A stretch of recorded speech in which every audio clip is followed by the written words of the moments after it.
లో ఈ ప్రభుత్వం లేదు. మిమ్మల్ని ఆదుకుంటుంది, మీకు అండగా నిలబడుతుంది. పంట మార్పిడి చేయండి.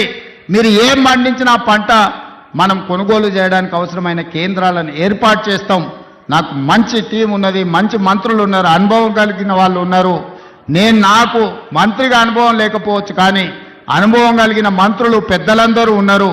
వాళ్ళందరి సహకారంతో ఒక మంచి పరిపాలన అందించి తెలంగాణ రాష్ట్రం దేశానికి ఆదర్శంగా నిలబడే విధంగా తెలంగాణ రాష్ట్రం ఈ దేశంలోనే మొదటి స్థానంగా ఉండే రాష్ట్రంగా తీర్చిదిద్దే బాధ్యత తీసుకుంటాం. ఎవరు ఎన్ని గోల పెట్టినా, ధర్నాలు చేసినా, రోడ్డు మీద బండి దొల్లినా, తొడుక్కున్న బట్టలు చించుకున్నా 10 ఏళ్ళు మన ప్రభుత్వమే ఉంటుంది. నేను ఈ మాట చెప్పదలుచుకున్నా.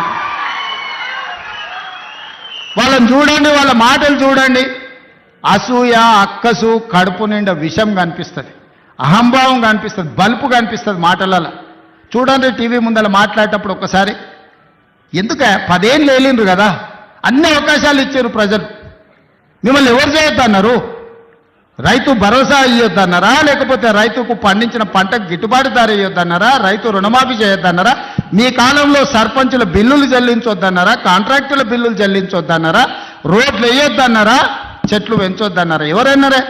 10 ఏళ్ళు మొత్తం మీ ఇష్టారాజ్యంగా పరిపాలన చేసి రాష్ట్రాన్ని రావణ కాష్టంగా మార్చి రాష్ట్రం మొత్తం విధ్వంసం చేసి బొందల గడ్డగా మార్చి ఇంకా సిగ్గు లేకుండా రోడ్ల మీదకి వచ్చి మమ్మల్ని తిట్టే పని చేస్తున్నారు. మీరు ఎన్ని తిడితే ఆ తిట్లన్నీ ఆశీర్వాదం కింద మారుతాయి. అందుకే వాళ్ళని పట్టించుకోవడం మానేసిన నేను.